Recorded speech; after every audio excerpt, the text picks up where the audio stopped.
Welcome student in today's class. Today we are going to learn the continuation part of history chapter number 4, Travel Dikus and a Vision of a Golden Age. In the previous class we learned the way of life of the tribal people and how their way of life was affected by British and how they started to protest against British. That was what we learned in the previous chapter. And we are going to continue with this topic today, forest laws and their impact. So here we have the British extended their control over all forests and declared that forests were state property.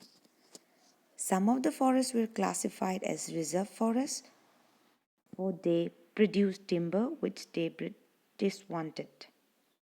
In this forest, people were not allowed to move freely, practice jhum cultivation, and collect fruits and hunt animals. And many of them were therefore forced to move to other areas in search of work and livelihood. So, with this point, we know that before British made forest law, tribal people lived freely in the forest and they earn their livelihood in the forest. Whatever their need is provided to them by the forest. And after this forest laws, they could not enter to the forest freely. They could not even practice jhum cultivation. They even could not collect fruits and hunt animals. They were totally banned to enter to the forest. That was how they lost their livelihood. Because of that, they have to find out new areas where they can get some kind of work and earn livelihood.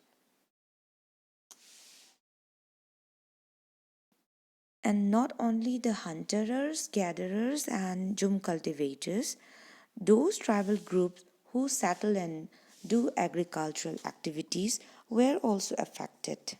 Let's know how they were affected.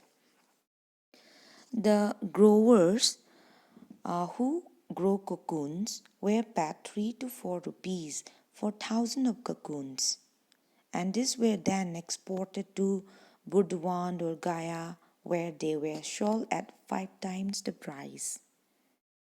The middlemen, so called, because they arranged deals between the exporters and the silk growers. So the middleman is the person who make deal or arrange deal between the exporters and the silk growers. These middlemen made huge profits.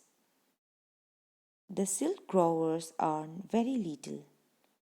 Understandably, many tribal groups show the market and the traders as their main enemies, as they work very hard and they earn very little, and huge profit goes in the hand of the middleman. That's why they think this market and the traders were their main enemies. So, like this, many tribal groups are badly affected by forest laws. Next, we have the topic Birsa Munda. We already know who was this Birsa Munda as we discussed in the previous class, and here we have to know more about him. How he led the tribal groups, what was his ideas and concept. Let's know about that. Here first we have the early life of Birsa Munda. Birsa was born in the mid 1870s. He was a son of a poor father who grew up around the forests of the Bahonda grazing sheep, playing the flute and dancing in the local akhara. Birsa went to a missionary school and listened to the sermons of the missionaries. Birsa was also spent some time in company with a prominent Vaishnava preacher. He wore the sacred threads and began to value the importance of purity and piety. So this was the early life of Birsa Munda, how he grows up, how he grew up. And here we have the ideas and concept of Birsa Munda. Birsa was deeply influenced by many of the ideas he came in touch with his growing years. His movement was aimed at reforming the tribal society. This was his main aim. He wanted to reform the tribal society. He urged the Mundas to give up drinking liquor, clean their village, and stop believing in witchcraft and sorcery. Birsa turned against missionaries and landlords and saw them as outside forces and they were ruining the Munda way of life.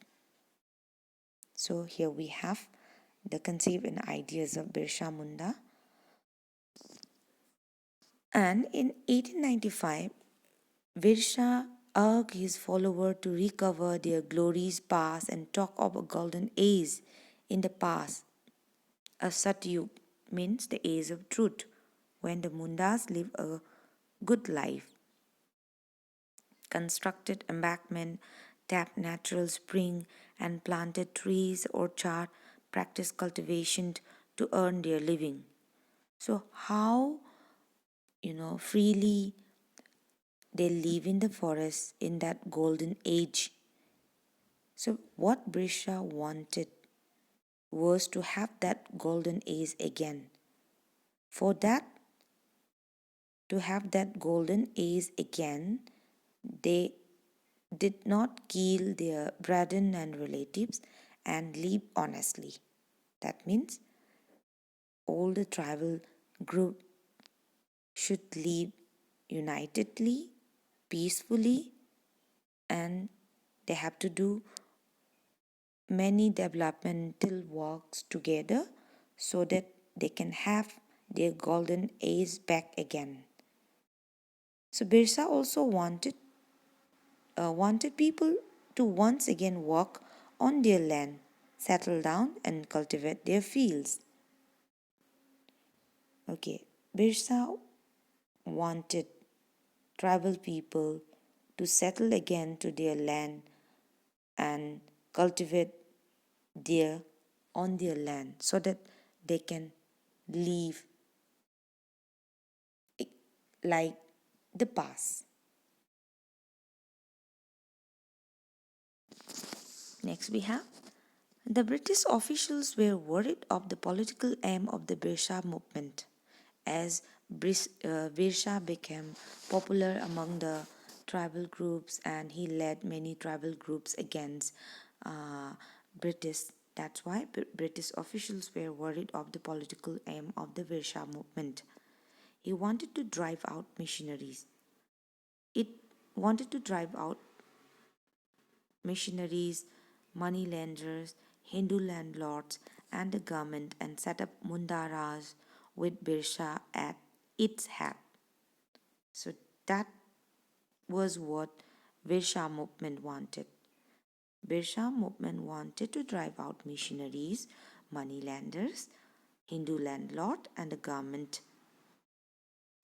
According to tribal group, these all people were Dikus, outsider, and they wanted to set up Munda Raj with Virsha at its head.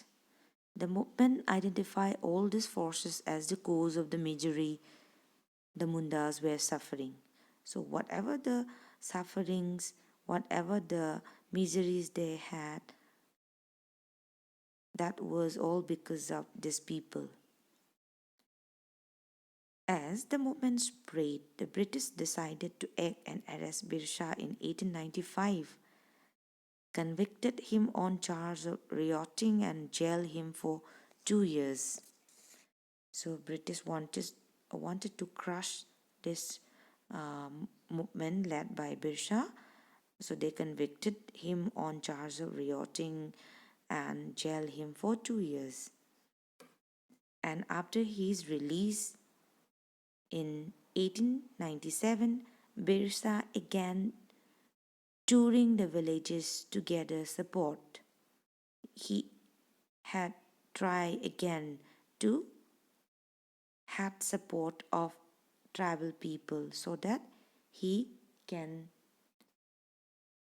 fight with the British.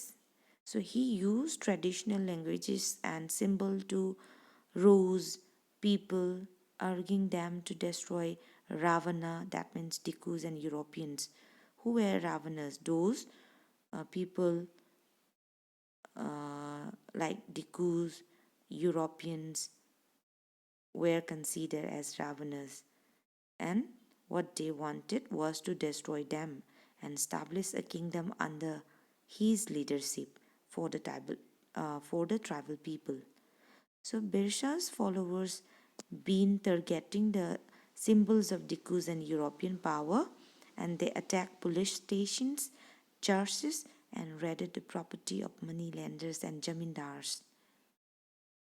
So that was how they protested against Dikus and Europeans, and they raised the white flag as a symbol of Birsha Raj. So in 1900, Birsha died of cholera and the movement fell out as tribal people lost their leader, powerful leader like Birsha, who can influence various tribal groups. In 1900, due to cholera, movement faded out. However, the movement was significant in two ways. Even though the movement was faded out, this movement was significant in two ways. The first is it forced the colonial government to introduce laws so that the land of the tribal could be easily taken over by Dikus. Second, it showed once again that tribal people had the capacity to protest against injustice and express their anger against the British rule. So, with this, we end up here